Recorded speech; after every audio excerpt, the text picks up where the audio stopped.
The story begins as a peaceful city is attacked by a monster known as a kaiju.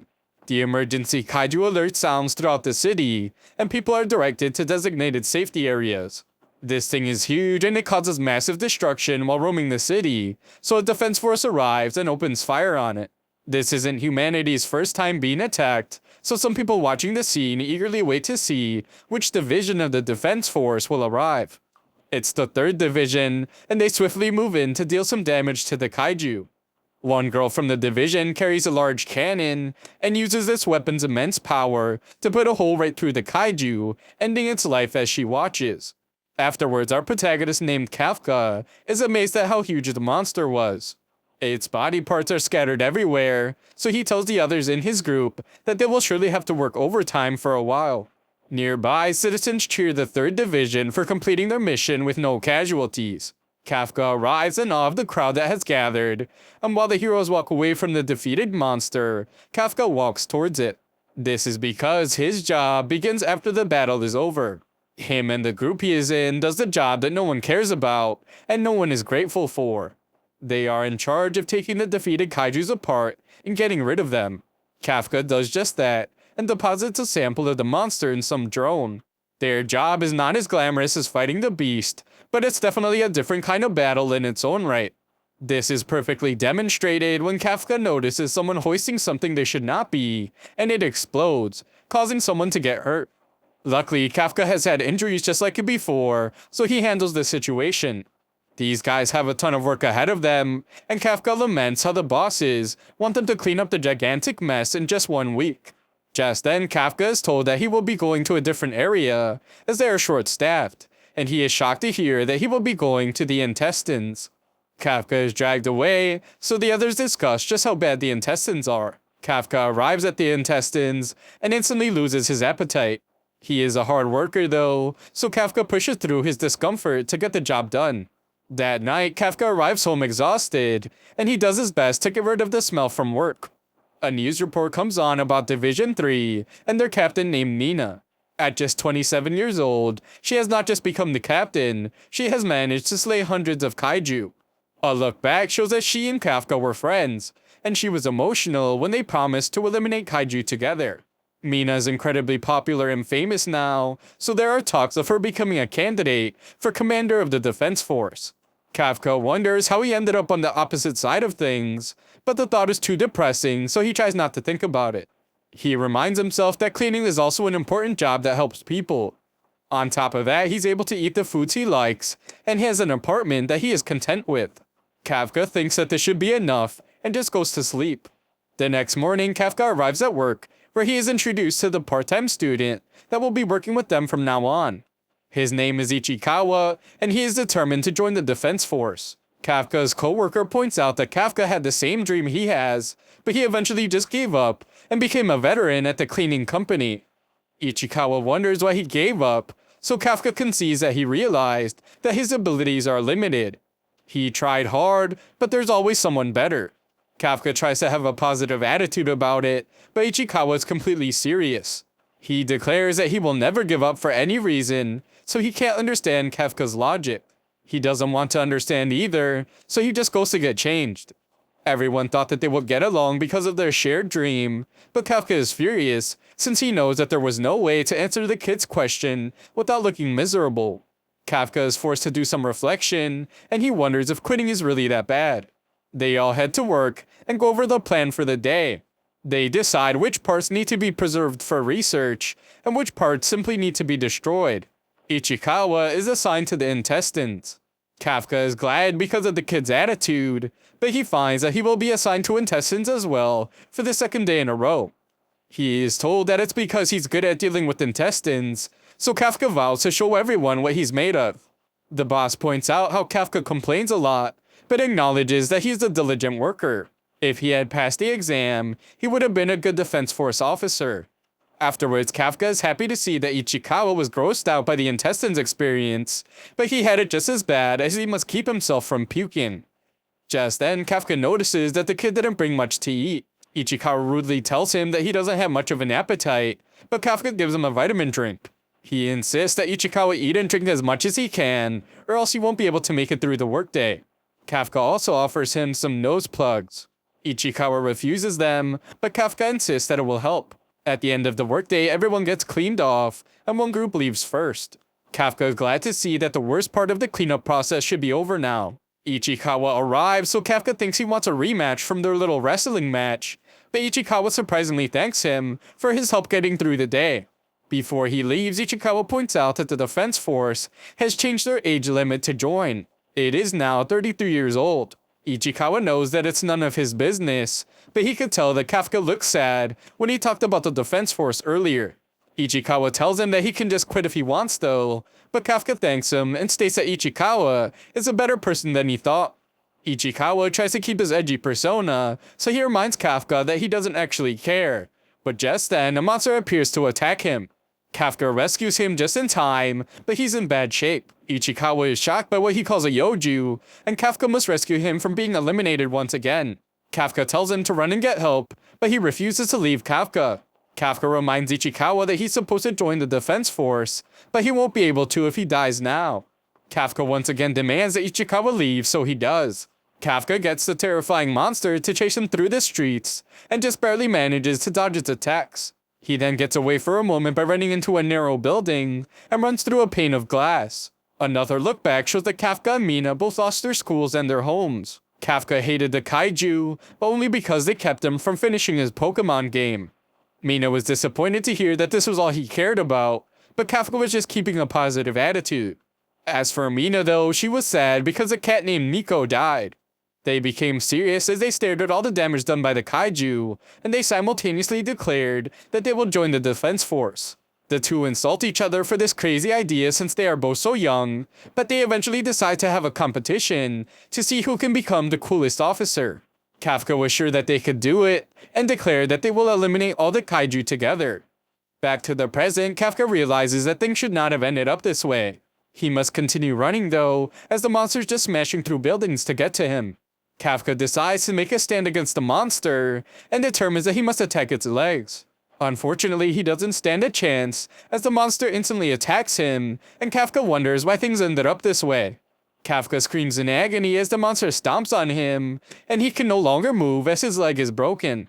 Kafka loses all hope as the monster's just about to consume him, but Ichikawa appears to rescue him just in time.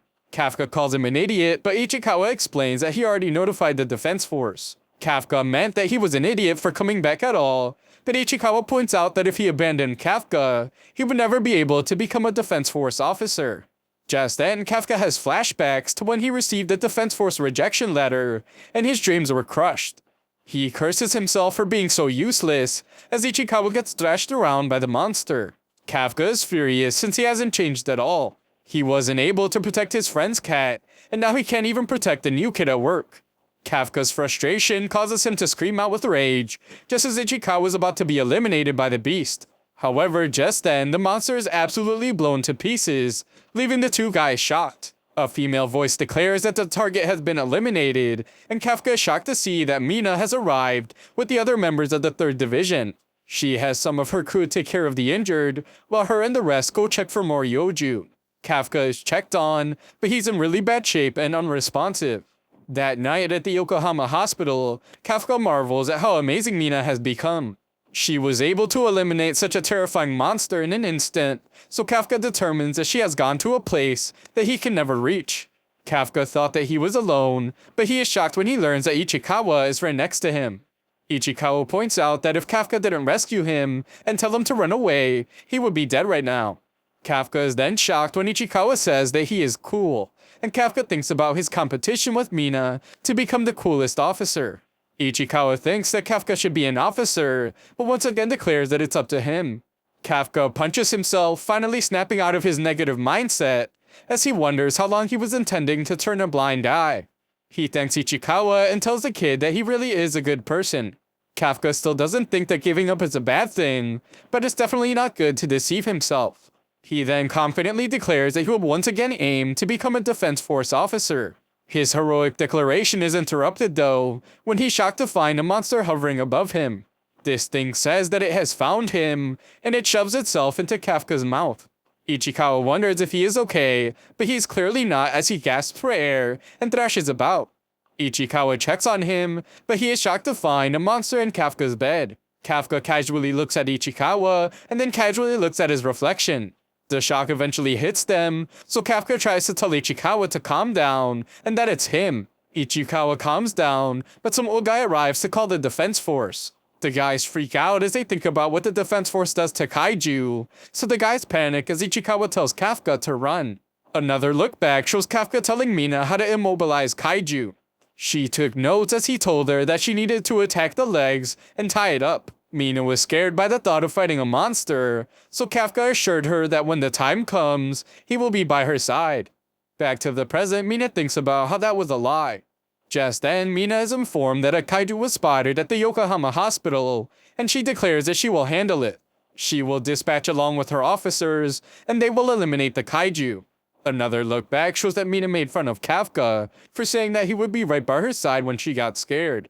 Kafka was completely embarrassed, so he told her not to tell anyone he said that. Mina was actually really grateful, so she thanked him, and agreed that there's nothing to be afraid of as long as they are together. Back to the present, Mina has assembled her division, and they prepare to head to the hospital to eliminate the kaiju that appeared there. An alarm sounds around the entire city, telling people to take shelter from the kaiju. At the hospital, the guys panic as the old man is terrified of Kafka. Ichikawa thinks they can clear up the misunderstanding if Kafka just smiles, but Kafka's smile is horrifying. It clearly doesn't work as the old man passes out. Kafka rushes to help him, but he shocks himself with his own strength as he destroys the area with the slightest touch. Kafka can't believe that he did all that, and others notice that a kaiju is there. Ichikawa is sure that the defense force is on their way, so they agree to leave. Kafka goes to escape out the window, but once again shocks himself when the slightest touch destroys an entire wall. Kafka wonders what's going on with his body, but there's no time to think as people are beginning to panic. The two guys jump out the window, but Kafka launches himself much farther than he expected. Ichikawa tries to make sense of what's going on, but he begins to wonder if this kaiju is really Kafka. He asks Kafka if he's really him, but Kafka isn't even sure anymore, as his body's going out of control. Ichikawa wonders if this transformation is a special mode of his, but Kafka has no clue. Just then, the parasite extends out of his mouth to eat a bird alive. Luckily, Kafka reverts back, but he reveals that there is trouble. Ichikawa wonders what kind of terrifying thing awaits them next, but Kafka just says that he needs to pee. Ichikawa just tells him to hold it, but he can't, and Kafka shames himself for being an adult that can't hold it in. Ichikawa points out that Kafka doesn't even seem to have the right parts to pee, and he wonders where it will even come out of. Kafka then shocks them both when he pees out of his nipples. Kafka is even more ashamed now, but Ichikawa reminds him that they have more important things to worry about.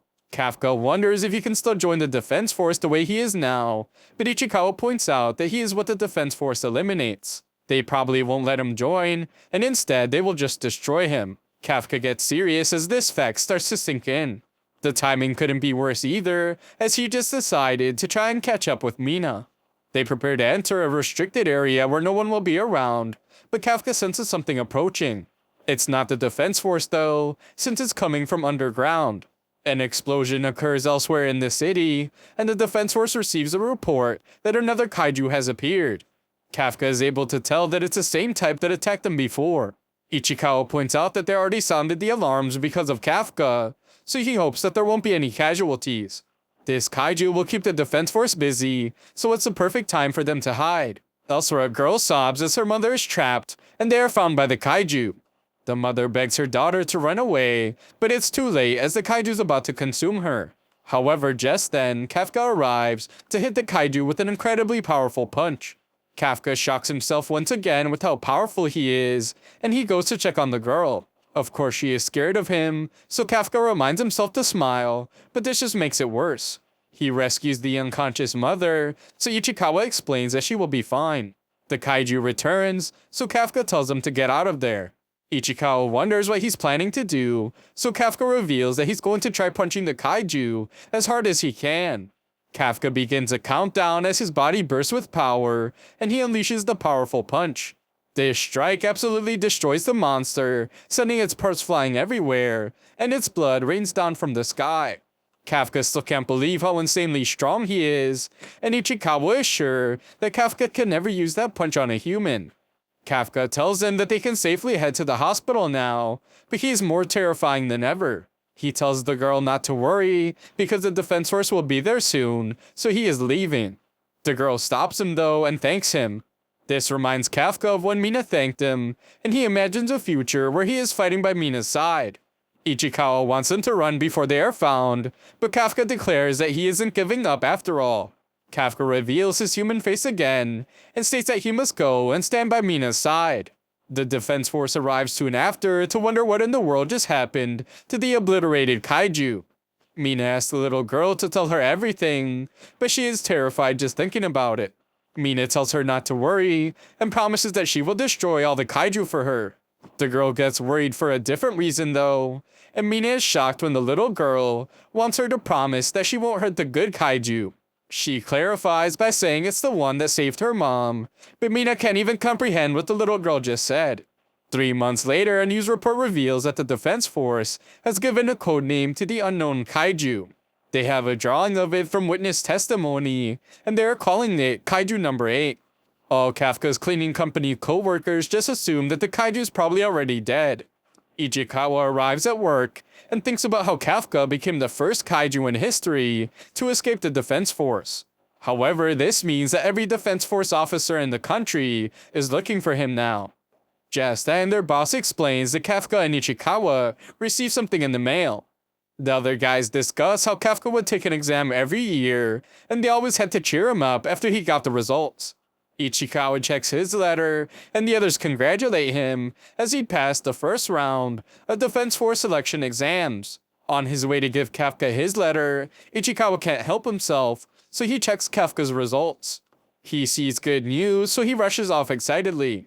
The other guys can see that this means Kafka finally passed. This will be Kafka's last chance to enter the Defense Force, so the guys are happy for him. He is finally getting his opportunity after working so hard for so long. Ichikawa excitedly tells Kafka that he passed the first round of exams, but he becomes furious when Kafka is in his kaiju form. Kafka changes back as he didn't even notice, but he doesn't fully transform. Ichikawa points out that he was just on the news, so he needs to be more careful. We then learn that they returned to the hospital shortly after the whole incident and just lied about everything.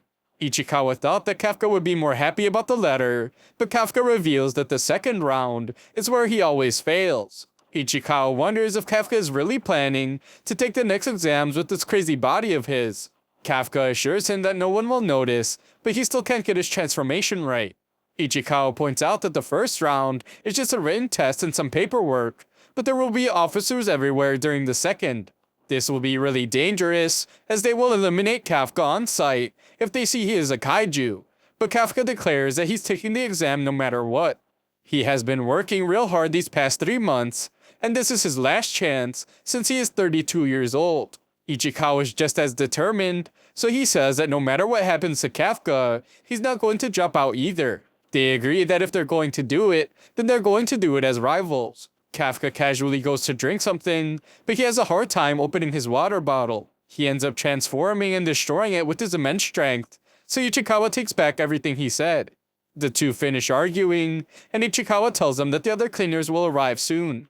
Kafka is actually relieved that he passed the first round, and he declares that it's time for his revenge match against the second round of exams. 10 days later, the guys arrive at the Defense Force's Tachikawa base for the exam. Ichikawa has been to a different base on a field trip before, but this one is much bigger. This one shares the area with the Self-Defense Force garrison, so troops are everywhere. Ichikawa points out how it makes things much more dangerous, since if Kafka transforms there, then he would be eliminated within seconds. Other examinees begin arriving, so Kafka declares that it's time to go. He wants to get checked in even though they are pretty early, but some girl gets his attention by calling him an old man. Kafka points out that he is not old, since he's still just 32, but she points out that that is old.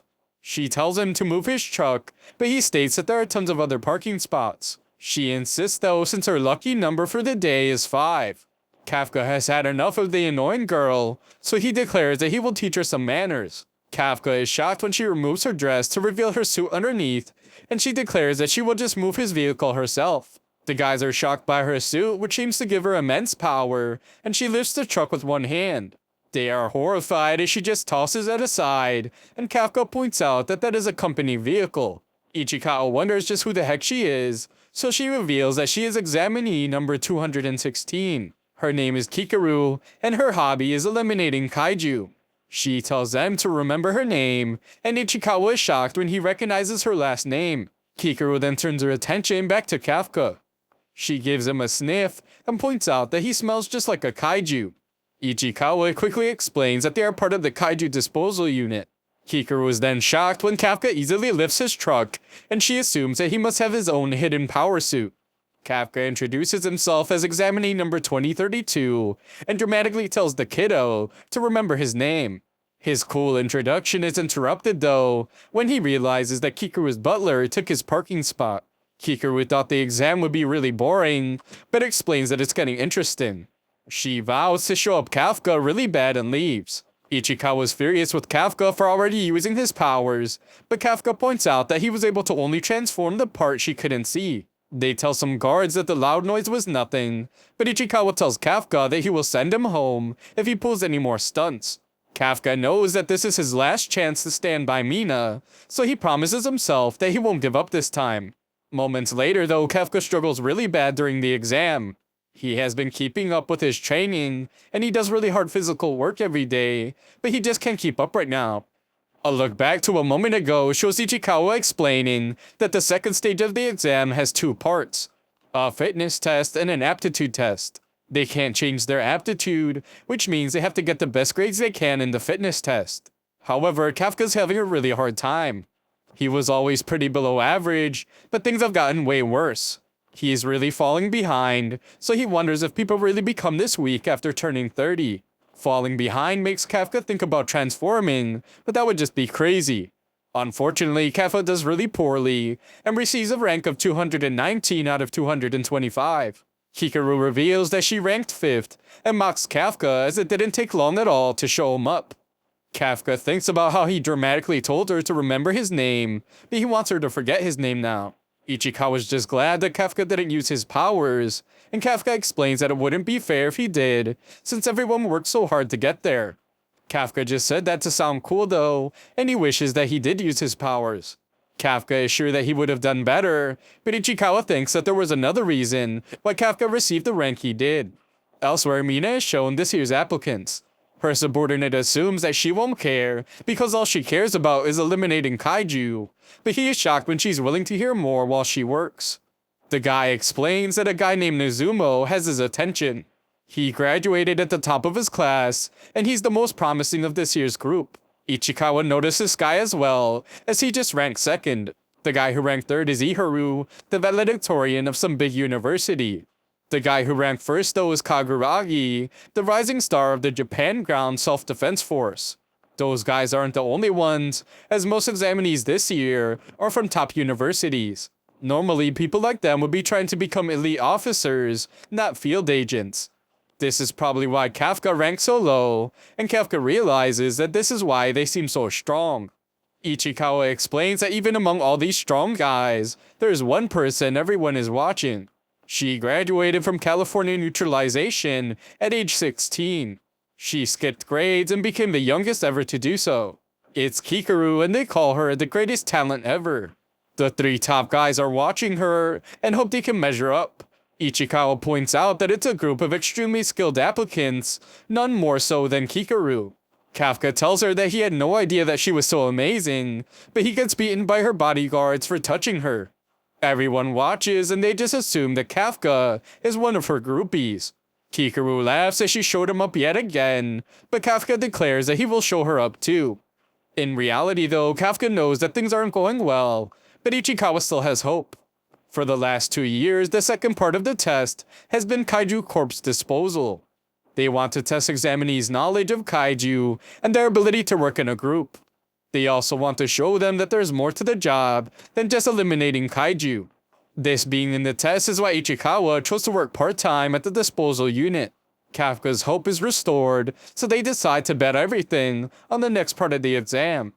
They arrive at the second training area, and 3rd Division Vice Captain named Hoshina introduces himself. He explains that he will be in charge of giving them their aptitude test. In this test, they will have to find kaiju.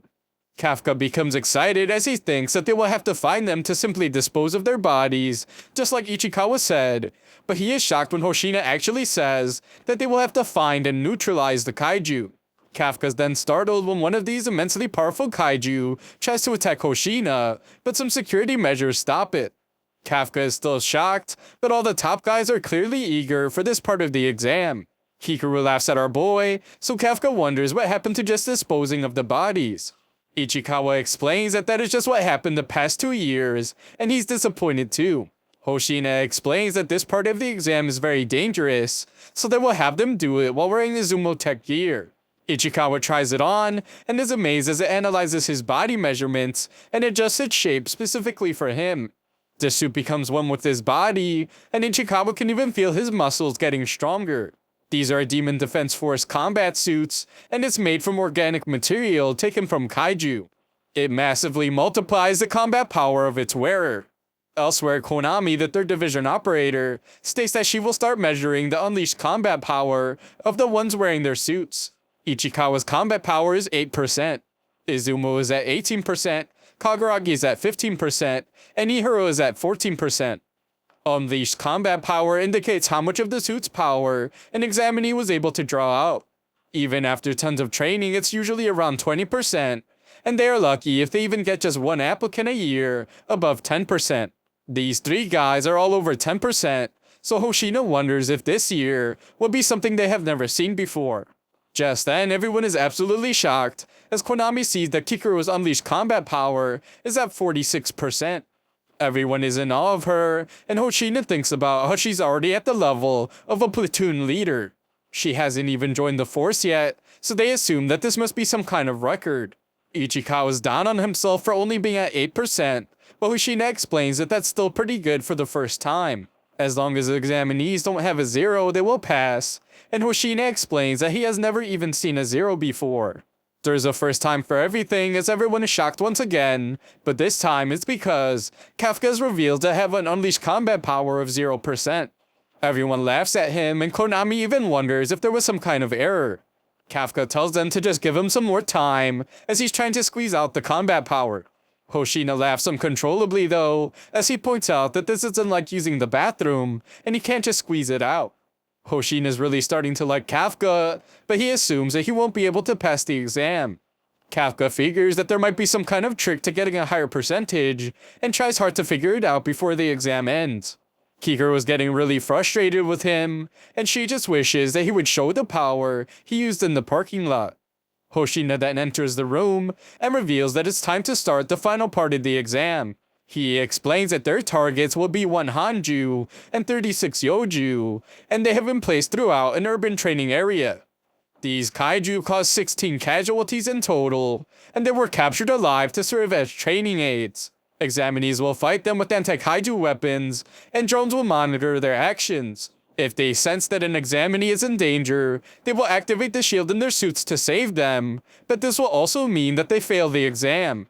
The exam is extremely dangerous, so Hoshina can't guarantee that they will even survive. They will have to choose if they want to take part, so Hoshina begins the test. The examinees eagerly rush forward, but they are stunned when Kikaru jumps ahead. She quickly and easily takes down 2 Yoju, amazing everyone. Kafka declares that they need to push ahead so they don't fall behind, but Ichikawa points out that Kafka is the one holding them back. Kafka defends himself by pointing out that the weapons are very heavy without the help of the suit. He tries to make it sound cool by saying that only he, the 0, can understand this, but Ichikawa doesn't think it's cool at all. Things are not looking good as Ichikawa points out that they don't have the offensive power that the others have. Just then, Hoshina reveals that Mina has arrived to watch the exam. Kafka remembers their challenge to see who could become the cooler Defense Force officer, and he calms himself down. He stops caring about being a 0, and reminds himself that this is his last chance. Kafka realizes something, and asks Ichikawa why they are being watched by drones. If they just wanted to keep track of how many kaiju examinees eliminated, they could easily do that with sensors.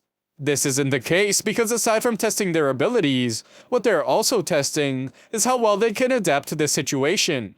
The two of them realize that since they lack the same kind of offensive capability, what they should really be doing is supporting all the attackers the best they can. They find a nearby fight going on, so they get in position to help. Kafka notices the hooves of this Yoju and recognizes it from one of his cleanups. His experience pays off as he remembers that stun grenades are incredibly effective against this Yoju. It has weak eyesight but incredibly good hearing. Once they are deafened, they are easy targets. His expertise doesn't end there, as he tells Uzumo to aim for its stomach because that's its weak spot. The attackers do just that, and they're surprised when they're able to defeat the beast. They thank Kafka for the great support, but Kafka's upset because he called him Kikuru's groupie. In the observation room, they actually take notice of what Kafka and Ichikawa are doing. Kafka points out to Ichikawa that they have taken apart more kaiju bodies than they can count. He becomes confident that they can use this knowledge now, and Kafka's relieved that he doesn't need his kaiju power. He's finally excited that he will be able to make up for all his screw-ups. However, all this optimism ends abruptly when a kaiju appears out of nowhere. This thing sends Kafka flying into a building, and Konami detects that he is severely injured. He won't be able to continue battle, and the Yoju is approaching him, so they prepare his suit shield. Kafka realizes that they will probably use the shield, but he knows that this will mean he fails the exam. He knows that Mina is watching, so Kafka tries to force himself up. He refuses to embarrass himself in front of her anymore, but this beast is about to eat him. Konami begins the activation of the remote shield, and Hoshina thinks about how he knew that Kafka would be the first to drop out. He thinks it's a real shame because Kafka was a pretty funny guy. However, just then, the Yoju gets blown to bits, and Kikuru points out that this is the third time she has shown up Kafka. She declares that while she is on the battlefield, nobody gets to quit. Kafka is amazed by her, but she interrupts him. She declares that she will go on to defeat even more kaiju, so he can just lie on the ground like a loser. The other guys can tell that she's going for the main target, but they refuse to just let her take it from them. Kikuru then easily takes out another Yoju. Ihiro thinks she is just way too powerful, and he wonders if she really has on the same suit they do. Kafka wants to go after the main target as well, but his leg is broken and he can't even stand up. Hoshina explains that Kafka has multiple fractures and possibly even organ damage. Kafka wonders if this means that he will have to give up, but he refuses to let himself think that way. Kafka thinks about how horrible it felt to see that he had 0% combat power, and to think that this meant he could never stand by Mina's side.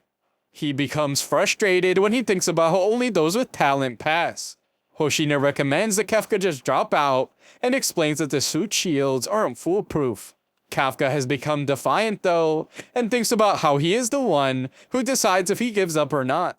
He declares that even though he is too old for dreams, and even if he looks like an idiot, he has decided to bet his entire life up to this point and chase his dreams again. As Kafka makes this declaration, everyone in the observation room is shocked to see that his combat power has gone up 0.01%. Kafka declares that this time he's not giving up no matter what, and Mina takes notice. Kafka proudly shows that he can still stand, which amazes Konami because his leg is broken. Hoshina decides to let him have his way, but warns that he will activate the shield if things look bad. Kafka tells Ichikawa to go ahead without him, since that is the deal they had, but Ichikawa decides to back him up instead. Kafka realizes that this is just the kind of guy Ichikawa is, so he accepts his help. Hoshina has a good laugh at them though, as Ichikawa carries Kafka. Ichikawa admits that he's really embarrassed, but the two of them are really determined. Kafka's broken bones are hurting him a lot, so Ichikawa will act as their legs, and Kafka will use all his knowledge to handle the attacking. Hoshina just wants to pass the two of them already because they provide amazing comedy relief. Kafka instructs Ichikawa to follow Kikuru, and he is amazed by his friend's speed. Kikuru is busy forcing everyone to eat her dust while she defeats a bunch of kaiju, so Ichikawa tells Kafka to be ready to support her when they catch up to her. All the guys watch as Kikuru does her thing, and they are disappointed that she won't even let them help.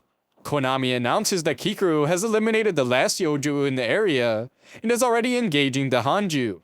Kikuru uses a grenade to get the beast all riled up, and she uses this moment to get in the perfect position to annihilate it. Kikuru calmly says that this is the last one, as she slowly pulls the trigger, and this makes Hoshina smirk as she fires into the monster. Konami is stunned as she announces that the Hanju is defeated and the final stage of the exam is complete. Our boys are of course shocked as they didn't get to help, and Kafka declares that Kikaru is just too fast. Konami now just needs to bring back the drones and send medics for the injured. Hoshina's surprised that the exam ended so quickly, even though it took so much time to set up. Mina's impressed that Kikaru is even more powerful than they say, and Hoshina is shocked that Kikaru was even powerful enough to catch Mina's eye. It was expected that at least 30 people would drop out, but none did, and Hoshina is sure that it was because of Kikaru. This performance is to be expected, though, of director Shinomiya's daughter. Hoshina is sure that she will be a big shot in the defense force and a ray of hope for the entire country. Back at the exam, Kikaru just hopes that she was able to make her father proud by being perfect on the battlefield. Kikaru relaxes as she decides to go laugh at Kafka some more, but a strange being shockingly appears behind her and instantly causes massive damage. Just then, everyone is horrified as all the fallen kaiju start moving again. Kikaru was just barely able to protect her heart by focusing her entire shield on a single point, but she decides that she can still fight. She is stunned when the mysterious monster is able to talk, and it wonders how she can still move. Kikaru determines that it's a kaiju, but she is shocked to see that it's intelligent. Kikaru decides to attack it, but this monster instantly strikes her several times. Kikaru screams in agony, and Konami is shocked to see her vitals drop. They have no clue what's going on, but they are detecting life signals from the kaiju that were already eliminated. What's most shocking though is that the estimated fortitude of the revived Hanju is a 6.4. This is much more powerful than before, and Hoshina thinks about how an entire company is needed to take down a kaiju of that level. There are not many people capable of taking that thing down fast. Just then, Mina tells Konami to activate all remote shields for the examinees and send back some of the drones. Hoshina thinks about how luckily the two of them are some of the people capable enough to defeat this Hanju, so they head out. Examinees are instructed to evacuate, but Kikaru refuses. She thinks that a lot of people will lose their lives if she doesn't stop this thing herself. She uses the suit to stop the bleeding and determines that she can still fight. Just then, Kikaru thinks of her father's words when he told her to be perfect for their nation.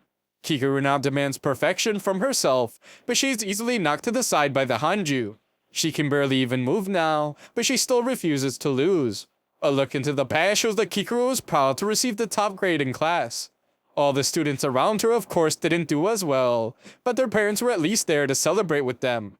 Kikaru tried to stay positive though, as her butler assured her that her father would be home that day, and he would surely be pleased with her score. However, in reality, her father didn't care about her top score. He declared that rejoicing over a single success would only lead to failure next time. Instead of celebrating, he just wanted her to prepare for her next goal.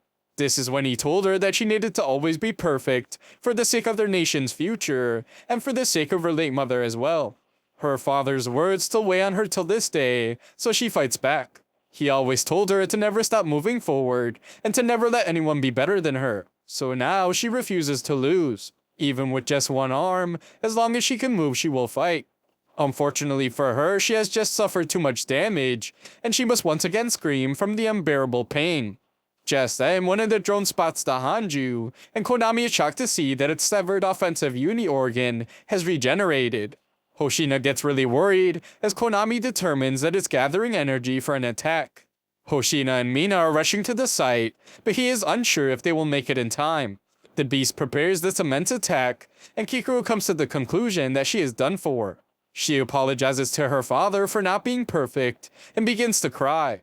The Hanju prepares to release its attack, but Kikaru is shocked when Kafka appears to tell her that she did a great job. Kikaru is absolutely stunned that she can't understand why he is there, and the monster's attack strikes them. Of course, Kikaru is even more stunned when they are not harmed, and Kafka begins to transform. Kafka explains that she did a good job buying time for everyone to evacuate, so she can just leave the rest to him. Elsewhere, everyone evacuates frantically. Kaguragi uses flares though to organize the evacuation, which impresses Nozumo. A look back to just moments ago shows that Kafka and Ichikawa were told to evacuate. They were instructed not to go back as Kikaru was fighting the revived Hanju. Ichikawa was ready to evacuate, but Kafka had already disappeared. Ichikawa hoped that Kafka wasn't crazy enough to transform, since he was sure that he would be eliminated on the spot if he did. As Ichikawa rushes to the site, he realizes that Kafka definitely is crazy enough to transform, since he doesn't hesitate in these kinds of situations. Back with Kikuru, she's absolutely stunned by Kafka's transformation, and she can't understand how he could be a kaiju. Kafka shows that he's just his normal self, as he begs her not to tell the defense force. Just then, Kikuru is terrified, as the Hanju uses its immensely powerful attack again, but Kafka easily deflects it. Kafka promises to tell her everything in a moment, as he only needs 1 second to eliminate the beast. Just then, Konami detects a mysterious ultra-powerful energy source near the Hanju. The explosion knocked out their comms, so they have no visual. They do have a reading on its fortitude, but Konami refuses to believe that it's real. This mysterious beast supposedly has a fortitude of 9.8. Hoshina says that's impossible, and just assumes that the explosion must have scrambled the measurement system. It's impossible because if it were true, then this would be one of the most powerful kaiju in history. Kafka powers up like the insanely powerful beast he is. He apologizes to the Hanju as he is simply running out of time, and he must end things with one punch. Kikuru then watches in utter amazement as Kafka's punch meets the Hanju's punch, and the Hanju is blown to bits. Kikuru's shock is written all over her face, and the Hanju's body parts get scattered everywhere. Kafka is pleased with his work, and tells the monster to try to come back to life after his attack. The thing starts moving again though, so Kafka begs it to stop, as he was just joking. The monster really is defeated though, and Kikuru can only wonder just who this guy is. Kafka saves her from another attacking Yoju, and reveals his face. He assures her that she is safe now, but scolds her for putting herself in so much danger. Soon enough, Kafka's the one being scolded, as Ichikawa arrives. Kafka explains that he was only planning to transform part of his body, but he had to change the plan when he saw the Hanju. Ichikawa still scolds him, but the argument ends when Kikuru passes out. Soon after, Mina and Hoshina arrive at the scene, but they can't imagine what could have caused this much damage to the Hanju. Just then, Konami reports that Kikuru, Ichikawa, and Kafka have made it out, which means that the evacuation is complete. Hoshina admits that Kikuru is incredibly strong, but there is no way she could have obliterated the Hanju like this. Mina points out that between the kaiju coming back to life and this blast area, there's a lot they don't understand.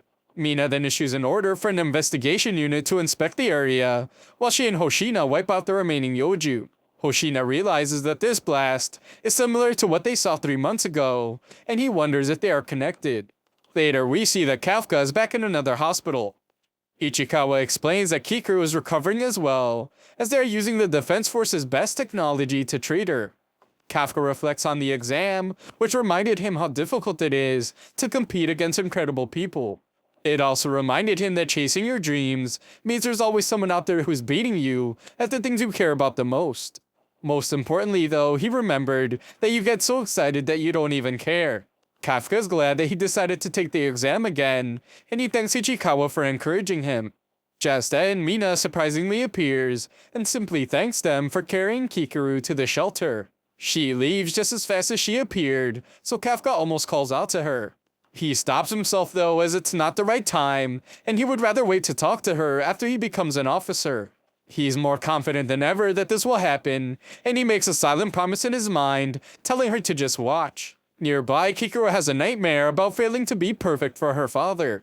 She wakes up to wonder if her father has arrived, but it's just Hoshina. He explains that there were no casualties, and it was all thanks to her defeating the Hanju. Her shock from hearing this makes him wonder if she was not the one that defeated it. Kikuru remembers what Kafka said, so she declares that she was the one that eliminated the Hanju. That night, a news report explains what happened at the exam, and reveals that while many were injured, there were no fatalities. In some bathroom stall, we see that the mysterious and intelligent kaiju is listening. He's stunned and disappointed to hear that there were no fatalities at all. Just then, the phone rings, and the monster reminds himself about how to answer it. When he does, the voice on the other end tells him that he needs to get back to work. This monster transforms and puts his uniform on, and we shockingly see that he's a new member of Kafka's disposal unit. Everyone hopes that Kafka and Ichikawa are okay after the exam incident, and the new guy ominously hides his transformation. At the hospital, Ichikawa states that Kafka is starting to look like a man that everyone can depend on. However, when they go back to work, he takes it all back. Kafka is terrified, and he blames Ichikawa for encouraging him to take the exam again. Ichikawa points out that he was just thanking him for that at the hospital, and their argument is interrupted when they receive letters. The guys prepare to open them, and agree to do so on the count of 3. After thinking about catching up to Mina, Kafka is shocked by his exam results. Later, we see that the students that passed the exam have gathered at the Defense Force base. The guys notice that Kikuru's groupie isn't there, but they aren't surprised by any of the results. The room goes silent as Kikuro enters the room, and we learn that she received the top score. Nezumo thought that he would rank first before the exam, but he guesses that they will just have to fight for second place now. Kaguragi doesn't think this way at all though, as he points out that he scored the highest on the fitness exam. He will let Nezumo aim for number 2, as he still plans to aim for number 1. Ihiro introduces himself to Ichikawa and wonders where the old guy is. He assumes that Kafka didn't pass, and Ichikawa just gets a worried look on his face. Just then, Mina arrives to begin the introduction ceremony, and Kikuro is chosen to speak on behalf of the incoming class. The 27 of them are now considered officers of the Defense Force, and Kikuro declares that they will lay down their lives for the cause. Kikuro is then shocked when Mina thanks her personally for saving everyone at the exam. Kikuro becomes really sad, as she knows that Kafka is the one that should be hearing these words, and she wonders why he isn't there. He had the audacity to not only save her life, but to also worry about her like she was a little girl. She becomes enraged as it was completely humiliating, and she still wants answers to why he was able to become a kaiju. Just then, everyone is shocked as Kafka arrives late to the ceremony. It turns out that Kafka actually failed the exam. He scored the lowest on the fitness exam and received a 0 on his aptitude test. During a meeting over who would pass, Mina was about to say something about Kafka, but Hoshina interrupts and declares that he will take Kafka. Kafka's numbers say that he doesn't have what it takes to be an officer, but what he showed on the battlefield says otherwise. Kafka was able to locate the enemy's weak points, and he prioritized helping others over his own kill count. Most importantly though, Kafka really made him laugh. Hoshina isn't sure if Kafka will ever become a full officer, but he will bring him into his platoon as a cadet so he can receive more training. Mina now explains that he's enrolling as a cadet, so she had him skip the introduction ceremony. Kikuru is glad to hear it, and the top guys are too. Mina then gives a speech about how the kaiju are getting stronger, and she won't be able to guarantee the survival of the new officers. However, she vows to stand at the very front so she can act as both their shield and spear. Kafka gets really caught up in her speech, and loudly declares that he will be standing next to her soon. Everyone is shocked as they call him crazy for calling the captain by her first name. For speaking out of turn, Mina tells him that he owes her 100 push-ups, but he thinks about how it was an accident. Hoshina laughs uncontrollably and points out that Kafka is already back at his funny ways. Mina leaves, but Hoshina wonders if he just saw her smile a little bit. Konami can't believe that Kafka's already bringing the comedy, but Hoshina explains that this place can get pretty gloomy, and they need a guy like him. However, Hoshina secretly has another reason for keeping Kafka around. He noticed something strange when they detected the 9.8 fortified kaiju. Hoshina still believes that it was just a busted sensor, but what he noticed is that someone's vitals stopped coming in at the same time. This person was Kafka, so Hoshina thinks that there's something strange about him. He has decided to keep Kafka close so he can find out what that something is. Down below, everyone cheers on the old dude as he completes the 100 push-ups. Kikuru wants to speak with him, so the guys assume that she wants to confess her love. She denies that, so Kafka assumes that it's one of those meet me after school behind the gym kind of things. Kikuru denies that as well, and just tells him to come with her. He does, and Kikuru is shocked when Kafka reveals that a kaiju forced itself into his mouth. Kafka wonders if he can just tell the Defense Force the truth, as they might be able to cure him. Kikuru is sure that it's a terrible idea, since if they don't eliminate him on the spot, they will surely make him spend the rest of his life being tested and having experiments done on him. Even worse, she has heard a rumor about what they do with kaijus, powerful enough to get a number. After they are defeated, their body parts are used for a special weapon. Kikuru fears that this will happen to Kafka, so he begs her to keep his secret. She agrees to do so, but if he ever tries to harm humanity, she vows to end his life. Everyone gets very serious, but Kafka is actually counting on her to do that if things go bad. Later, everyone watches as Ichikawa performs a training exercise. He completes it in just over 2 minutes and a half, and it is announced that his estimated unleashed combat power was 18%. Everyone gasps in amazement, and Hoshina is impressed by how much he has grown in such a short period of time. Ihiro can't believe that Ichikawa just set another personal best score, so he jumps into the exercise next. He goes real hard as he refuses to be outdone. Ihiro finishes in 2 minutes and 15 seconds with an unleashed combat power at 20%. Ihiro is really pleased with himself, and he tells Ichikawa to not get too cocky. Just then, everyone is absolutely stunned as Kikuru finishes in 1 minute and 15 seconds with an unleashed combat power at 55%. Kikuru taunts the boys as both their scores combined are still worse than hers, and Izumo can't help but feel average around her. Kaguragi points out that he doesn't have time to worry about those better than him, as he now has the same combat power as him. Nizumo promises that he will set a new best when it's his turn, and all the powerful rivals stare at each other with great intensity. However, the intense moment is broken up when an exhausted Kafka finishes the exercise in 6 whole minutes and has a combat power of 1%. Kafka is actually really happy about this, as he has turned the 0% from before into a 1. Kafka demands that Kikuru praise him, but Hoshina points out that he will never become a full officer at this rate. In fact, he will probably be fired in just 3 months. Hoshina has them all run 10 laps and gives them an extra 5 for complaining about it. Konami can tell that there are a lot of rivals in this class, and Hoshina is glad that they're all pushing each other to become better. Afterwards, the guys are all exhausted, and Ihiro tries to argue with Ichikawa about who has bigger muscles. Kafka tells the kids to stop arguing and shows them the muscles of a hardworking grown-up. Kafka can't hold his stomach in for long though, and Ihiro points out that he can't join the defense force with a spare tire like that one. Kafka tells them all that it will happen to them too after they turn 28, and demands that they arm wrestle him to see who is stronger. Just then, they're all put to shame when Kaguragi enters the room with his bulging muscles. In the laundry room, the girls in the class are shocked to find Mina.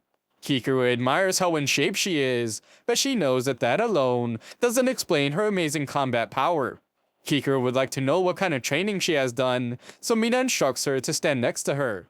Kikuru is shocked that Mina wants to show her right now, but she eagerly agrees to do it. Back at the bath, the guys discuss why they decided to join the defense force. Ihiro was saved by Captain Mina Ashiro, so he always wanted to be a hero like her. All the other guys share the same desire to become heroes because of her. Kafka is amazed about her inspiring so many people, and Ichikawa points out that she is their generation's superhero. They all want to know Kafka's reason, and they are shocked to learn that he was childhood friends with Mina. They are even more stunned to hear that they made a childhood promise, so Kafka tries to sneak away. The guys stop him though, and demand to hear the rest of his story. After the girls' bath, Kikuru wonders if something happened to the guys, as they don't look too good. It turns out that they were so caught up in conversation that they stayed in the bath too long. They were talking about Mina, so Kikuru just calls them stupid boys. The class would then go on to do even more training exercises. There were a lot of times of tension, but it's pretty clear that they were forming a bond together. They were doing practically everything together and growing stronger as a team. Kafka would one day fall behind during a run, but his buddy Ichikawa was there to help him keep going. One night, Kafka refuses to sleep, as he knows that he must work twice as hard as everyone else. Hoshina surprises him and points out that sleep is pretty important too. Kafka refuses to let himself get tired, and Hoshina wonders if he's doing it all for Mina. Kafka can't believe that he knows about that, so Hoshina tells him that he should assume that every word he says in the dorm is being recorded. Kafka declares that he made a promise to fight by her side, but Hoshina points out that that could be interpreted as Kafka trying to steal his spot as Mina's vice captain. Kafka hesitates for a moment, but confidently declares that that is what he intends to do, and he will do his best to make it happen. Hoshina seems annoyed, but he allows Kafka to have 2 more hours for studying. Before he leaves though, Hoshina declares that he will not let Kafka have his spot next to Mina. Kafka thanks him anyway, but Hoshina warns him not to get too close to the other officers. This is because anything could happen at any time. Just then, an alarm sounds and everyone wakes up. This is exactly what Hoshina was warning him about, and he tells Kafka to get ready for his first mission. Konami gives Mina a status report and informs her that the surrounding area is being evacuated. It is quite the ordeal as tons of people wait to board some buses. The defense force is working with another group that is currently constructing a command post nearby. As for the Hanju that appeared, it came from underground and has grown even larger. The appearance of the Hanju has been followed by the appearance of a large number of Yoju. Mina declares that she will handle the Hanju herself, and she picks a spot to snipe from. Mina wishes luck to everyone, and they head out. Hoshina declares that it's time to hunt some kaiju, and Ichikawa tries to wrap his mind around how this is their first mission. Kikuru stares at Kafka in disbelief about him being kaiju number 8. She very seriously hopes that he doesn't disappoint her, but of course he does, as he's almost about to throw up. Elsewhere, we get a terrifying look at the gigantic Hanju and the evacuation shelter. Kafka and the other members of the Hoshina platoon stand at the neutralization area, and Kafka gets his first look at the giant monster. Hoshina explains that Mina's unit will be handling that Hanju, but the problem is that it's creating a ton of Yoju. Their job will be to make sure that the Yoju don't escape from the neutralization area. They are new recruits, so it's natural that they are placed at the very rear of the fight, but this also means that they're the last line of defense. No one has any questions as they are all focused on the mission, so Hoshina gets ready to start it. He declares that no matter how good their scores are during training, that won't save a single life. It is now time for them to show what they can do on a real battlefield. All the guys show their camaraderie as they get hyped up, and Hoshina tells them to have fun out there. Civilian evacuation is complete, and Mina is 8 minutes away from her position. Kafka communicates with Ichikawa and declares that during this mission, he must prove that he can do the job. He thinks about how Hoshina told him that he wouldn't last 3 months the way he's going now, and Kafka fears that he might not get another chance to prove himself. Kafka's really nervous, but for some reason, he's also really excited. He doesn't know why, but Ichikawa thinks about how this is the job that Kafka always wanted. They both promise to make their first mission a success, and they are told that the first Yoju have arrived in their area. Everyone is ready, so they all heroically jump off the roof of the building. Kafka confidently declares that this mission will be a success, but he's the only one to climb down the side of the building slowly. Elsewhere, Mina arrives at her sniper point. Another group is instructed to lure the Hanju to another area, so they open fire on it. After several attacks, the giant thing begins to move, and Hoshina excitedly waits to see everyone prove themselves. The fight has begun, and Kafka is surprised, since it's nothing like the exam, because he's really calm for some reason. Kafka now feels like his suit is actually helping him, and he confidently unleashes his combat power. Unfortunately though, he just gets wrecked by a Yoju. His combat power is still just 1%, so Kikuru tells him that he's too far up front, and he should be at the rear. Some veterans are annoyed that they have to fight with the rookies, and they wish that they would just get out of their way and hide somewhere. The veterans then decide to be cautious and wait for the front lines to figure out what the Yoju's weak spots are, but they are shocked when Kikuru already starts taking out the monsters. She refuses to just sit around and wait, so instead she attacks anything that looks like it might be a weak spot. Kikuru takes out a bunch of Yoju, shocking the veterans, as this is not the kind of power that is usually seen from rookies. Kikuru blushes when Kafka tells her that she did a good job, but she gets annoyed when her suit detects an increase in her heart rate. Nearby, the rest of the group works together to take down a Yoju, but Ihiro is shocked when he sees that Ichikawa just took down a Yoju all by himself. Ichikawa explains that he switched out the burst rounds in his rifle for freeze rounds, so he could slow the Yoju down while he fights. This is a better fit for his style, and Ichikawa is confident that if he can get a hang of it, he will be even better at hunting kaiju. This isn't enough for him though, as Ichikawa thinks about how he needs to keep getting stronger, so Kafka won't ever have to transform again. The other top members of the group show just how skilled they are as well, as they eliminate several Yoju. The other platoons can't believe how strong the new recruits are, and not even the platoon leaders knew about it. Kaguragi and Nezumo compete to see who can eliminate more kaiju, and one of the platoon leaders activates Cougar mode as she drools over them. Hoshina informed her that the average unleashed combat power of the new recruits is higher than in most years. There are a few standouts at the top, and they are motivating the others to do better. Reports of Yoju being eliminated keep rolling in, and Kafka is shocked to hear that even Ichikawa and Ihiru are advancing forward. Kafka gets discouraged when he feels like he's holding everyone back when they're working so hard, and he wonders if there's anything he can do. Just then, Kafka remembers that the veterans wanted to wait till they found out what the Yoju's weak points are. Kafka takes a look at one of the Yoju's corpses and decides that he will fight in his own way. Just then, some of the others are shocked when they see Kafka messing with the corpse. Kafka is knee-deep in this thing, and he realizes that even at just 1%, the suit makes it easy to dismantle a kaiju's body. It's so useful that he hopes that they could give some suits to the cleaning industry. Kafka recognizes the structure of the kaiju, but the core isn't where it normally is in a fungal-type monster. Kafka looks around for it, and he is shocked when he finds it. He informs Hoshina that the Yoju's core is at the base of the neck, and Kafka even tells him the best way to attack it for those with weaker attack power. Most importantly though, Kafka has discovered that these Yoju have reproductive organs. It's the white bumpy things on the rear, and if they don't destroy them, then the corpses might spawn new kaiju. Hoshina is amazed by Kafka's work, and he tells Konami to spread the news. Hoshina commends Kafka once again, and Kafka is stunned about actually being able to help the defense force. Kafka rushes off to neutralize the bodies of the defeated kaiju, and he vows to do whatever it takes to stand by Mina's side. Just then, he stops as a large explosion occurs, and Hoshina explains that the main attack on the Hanju has started.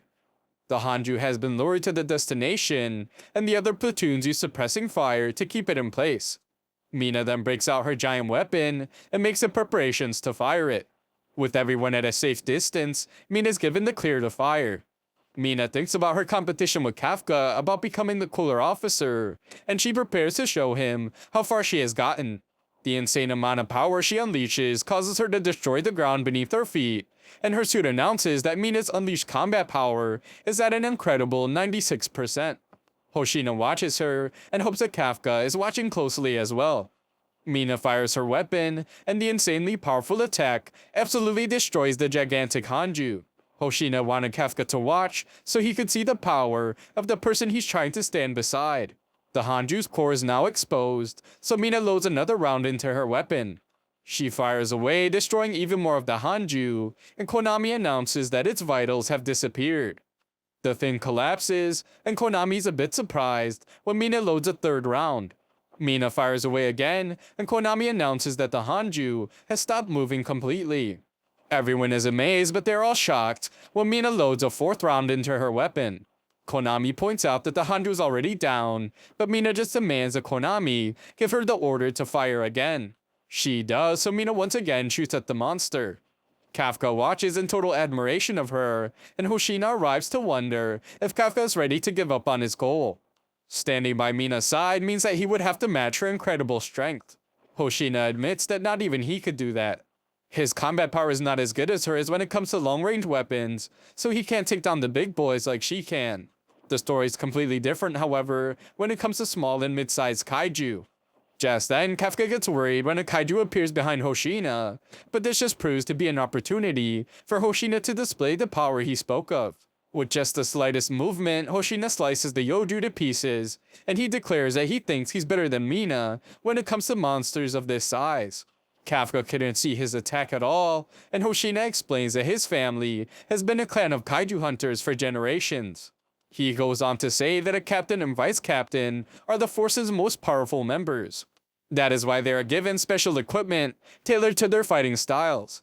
Mina informs Hoshina that the Hanju is down, so Hoshina tells Kafka that it's finally time for the real show to start. Kafka is confused since the Hanju is down already, so Hoshina reminds him that the real problem is the countless Yoju that still live inside its corpse. The unbelievable amount of Yoju begins swarming out, so Hoshina tells everyone that once they finish off the riffraff, they will be able to go home. The recruits think he's being a little too casual, so the veterans taunt them for giving up already. They are determined to show the new recruits that there's more to fighting than just combat power, so they head out to fight. The cougar named the Konoshima tells Kagaragi and Nozumo that they can just let the veterans take care of everything, but they rather fight. Konami analyzes the new recruits though, and sees that they are tired. Their unleashed combat power and endurance are both falling. Hoshina points out that it's a big mission, but if they can get through it, then it will push them to the next level. Most officers end their career with a combat power between 20 and 30%. However, a very small number of them overcome that wall and become captains. Kikoro is the only new recruit that has reached that level, but Hoshina thinks that there might be another one. This other person is Ichikawa. We then watch as Ichikawa eliminates another kaiju, and Ihiro becomes furious. He spent years training at a renowned technical college, so he can't understand why he isn't able to keep up with Ichikawa. Just then, they are told that more Yoju have been spotted nearby, so the two of them head to the front lines. Ichikawa is shocked when he sees the jacket of the monster sweeping company, and he wonders what one of the cleaners is doing there. They try to explain that the cleaners won't be needed for a while, but they just get ignored. The mysterious person is just disappointed as the reproductive organs he loaded the Yoju with have been destroyed. He wonders how they found out, and he speculates that somebody on the force knows all about kaiju. The guys are then shocked when this guy turns to them with his messed up face, and he wonders if they know anything about what happened. Nearby, the guys from the cleaning crew try to see if they can spot Kafka and Ichikawa. They're too far away, but what they can see is how gigantic the kaiju is. It's so big that every cleaning company in the nearby cities have been called to the scene. Just then, they notice that the new guy is missing. Back on the ground, Ichikawa tells the guy to get to safety, but he shockingly launches an attack that pierces right through Ihiru's chest. Ihiru's in a great deal of pain, but the guy's just disappointed that he missed the heart. It's pretty clear that their enemy is a kaiju, but Ichikawa has never heard of a humanoid kaiju other than Kafka. The monster turns into its kaiju form, and the guys realize that it's the one from the exam. What's even more terrifying is that it's the one that took down Kikaru. The monster doesn't want to leave empty-handed, so it has decided to take a sample of one of these Defense Force officers. Ichikawa tries to inform Hoshina of the humanoid kaiju, but the monster reveals that he already figured out how their communication devices work. He came up with a trick to keep himself hidden from the humans, so this entire area is undetectable. The monster's next attack does some serious damage to Ichikawa, but he's disappointed again because his aim is off for some reason. Ichikawa is shocked that the monster is blasting right through his suit's defenses, and the monster can tell that Ichikawa knows something. It turns out that Kikoro told the guys about this monster in case they ever ran into it. She explained that his attacks seemed to be coming out of nowhere, but if they focused hard enough on his fingers, they would be able to see him preparing for the attack. Ichikawa does just that, and he shocks Ihiru when he's able to dodge the monster's attacks. The monster figured this much, but he's surprised when Ichikawa fires back. Ichikawa tells Ihiru to go get help, but Ihiru refuses to let someone else protect him. Unfortunately, Ichikawa has to rescue him from another attack, and Ichikawa pleads for him to leave again. Ihiru realizes how bad the situation is as the monster approaches, so he runs away. Ichikawa admits to himself that he is scared because this monster defeated Kikaru. However, the Defense Force officer he wants to become always puts his life on the line to protect the people he cares about. Ichikawa begins his attack, and his only real goal is to buy enough time for Ihiru to get to safety. As Ihiru runs away, he can't believe how Ichikawa seems like a totally different guy. He can't understand how he's able to fight the monster, and he hates having to run away. A look back shows how everyone was told that they would hit a wall, unleashing their combat power. This usually happens at around 20 to 30%, and only very few people can scale that wall. Unfortunately for Ihiru, he has been stuck at 20% for 2 weeks. Ever since he was saved by Mina, Ihiru has only thought about becoming stronger, but he becomes frustrated since Ichikawa was able to surpass him already like it was nothing. Back at the fight, the monster can tell that Ichikawa knows a few things about him. The monster shows him something he is sure he doesn't know yet, and unleashes an attack, but this time Ichikawa is saved by Ihiru. Ihiru is still in really bad shape, so Ichikawa wonders why he came back. Ihiru thinks about how he realized that he doesn't hate Ichikawa. The person he hates is himself for not really changing at all since the day he was saved, and still being a person that needs to be saved. Ihiru declares that Ichikawa isn't saving him, he is saving Ichikawa. The monster is confused by their strange human interaction, but he soon realizes that one human was trying to help the other escape. He explains that their effort is useless because nothing can leave this space without his permission. This leaves them with no other choice, so Ihiru declares that they must fight together. Ihiru is in really bad shape, so he decides that he will give Ichikawa an opening so he can land a powerful attack. They begin their attack, and Ichikawa is shocked when Ihiru uses a conductor round. Ihiru declares that Ichikawa isn't the only one trying out different kinds of bullets, and the monster gets annoyed since the bullet makes it hard for him to move. The monster decides that he will have to take out Ihiru first, but Ihiru reminds himself that he was already hit by the monster's attack before. He focuses himself this time, and he's able to dodge the attack. The monster is shocked, and Ihiru hits him with another conductor round to get Ichikawa an opening. Ichikawa unleashes his maximum combat power and begins to power up. He begs for God to just this one time give him more power than Kikuro and Hoshina, and he fires away at the monster, splattering parts of it everywhere. The guys are shocked though when the smoke clears to reveal a wall of corpses. The monster emerges from the wall and declares that Ichikawa is done for. Ihiro screams out to him, but it's no use as the monster pierces Ichikawa's body with several attacks. Elsewhere, Hoshina is told that they have lost all contact with Ihiro and Ichikawa. Kafka becomes concerned, and someone notices that one of the corpses kinda moves. Kikuro arrives, and Kafka realizes that all signs are pointing to the monster from the exam being there. Back with the guys, Ihiro becomes really concerned for Ichikawa as he collapses. Ichikawa's entire body feels like it's burning, but he knows that he needs to get his suit to stop the bleeding. Ichikawa declares that he is still alive, so the battle is not over. The monster is disappointed to see that he can still move, and he explains that it's surprisingly hard to stop a human's motor functions without killing them. Ihiro tries to stop the monster from attacking again, but this just gets him attacked instead. The monster decides to put an end to the fight, so he tests out some attacks on Ichikawa.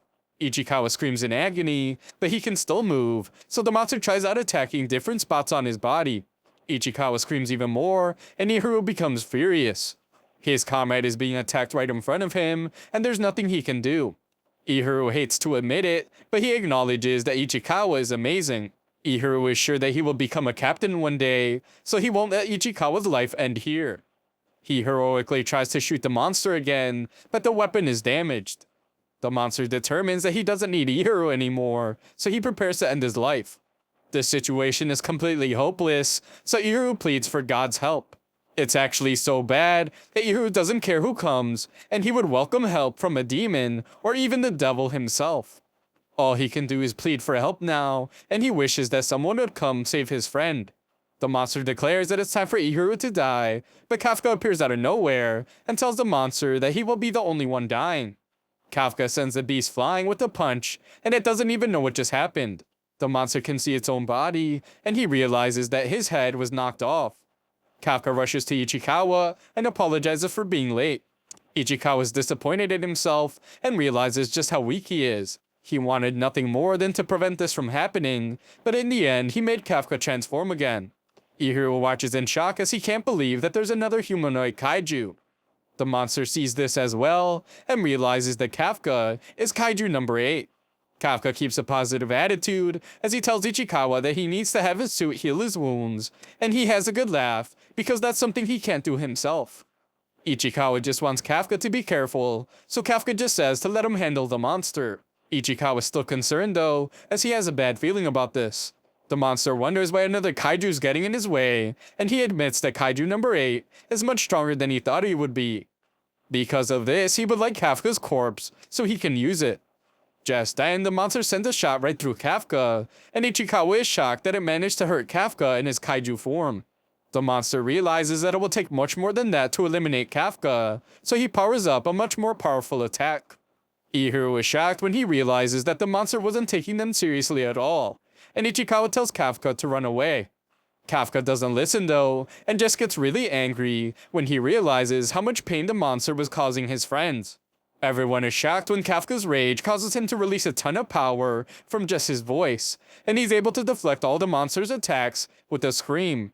Kafka then unleashes a barrage of attacks, and the monster prepares to protect himself with his wall of corpses. Kafka just breaks through the wall though, and the monster realizes that he can't take another direct hit. He desperately tries to protect himself, but he is shocked that Kafka's pushing him back. This is incredibly abnormal, and the damage he has taken is taking too long to repair. The monster becomes confused by Kafka's dominance, so he decides that he must retreat. Unfortunately, he quickly realizes that there's no time to retreat. Kafka mounts himself to the ground to brace himself for his next attack, and he points out that the monster's core is in its torso. He tells the monster to brace himself as he's about to punch a hole right through him. The monster realizes that it's in a really bad spot, and Kafka does as promised by unleashing an attack so powerful that it sends the monster across the city. The monster's practically falling apart now, and it realizes that its core is completely exposed. Kafka declares that this fight is over, but he's interrupted. Some members of the defense force arrive, and they announce to everyone that they have discovered a humanoid kaiju. Elsewhere, Kikaru fights and defeats another kaiju. She thinks about how Kafka told her that he was going to find Ichikawa and Iharu. She didn't think he would be able to find them since all contact was lost with them, but Kafka assumed that they were with the monster. He's able to sense monsters nearby, so he left Kikaru to handle things while he was gone. Just then, Kikaru overhears that a humanoid kaiju has been discovered. It matches the description of kaiju number 8, so Hoshina sends a neutralization unit to its location, and Kikaru calls Kafka an idiot. Back with Kafka, the monster uses the tense moment to get away. He declares that he knows how kaiju number 8 works now, so he will kill him the next time they meet. The monster attacks the defense force officers, but Kafka protects them. The monster's surprised that Kafka behaves like a human, even though he's a kaiju, and he vows that they will meet again one day. Kafka refuses to be caught, so he launches himself into the air to get away. He's disappointed that the monster got away, but he's glad to have rescued his friends. Just when Kafka thinks he got away, he is shocked when he is found by Hoshina. Hoshina declares to everyone that he has made contact with kaiju number 8, and everyone is stunned. Hoshina is upset because he thinks that kaiju number 8 was the one that hurt his men. Ichikawa overhears this, and he wishes that he could tell Hoshina that kaiju number 8 is actually their comrade. He can't though, so Hoshina begins to attack Kafka. His attacks are incredibly dangerous, and they push Kafka back. Kafka realizes that Hoshina wasn't lying before. He really is good at fighting smaller kaiju. Hoshina can tell that kaiju number 8 is pretty strong because he survived his attacks, but Hoshina decides that it's time to stop messing around. Kafka has only seen Hoshina with a grin on his face, so he's taken aback when he sees what Hoshina looks like when he's eliminating kaiju. Hoshina's suit begins to pulse with power, and he requests permission to remove his limiter. Permission is granted, and his suit announces that his unleashed combat power is now at 92%. Hoshina gets into his attacking stance and declares that he will be the one to neutralize kaiju number 8. Thanks for watching my recap. Subscribe to the channel so you can help us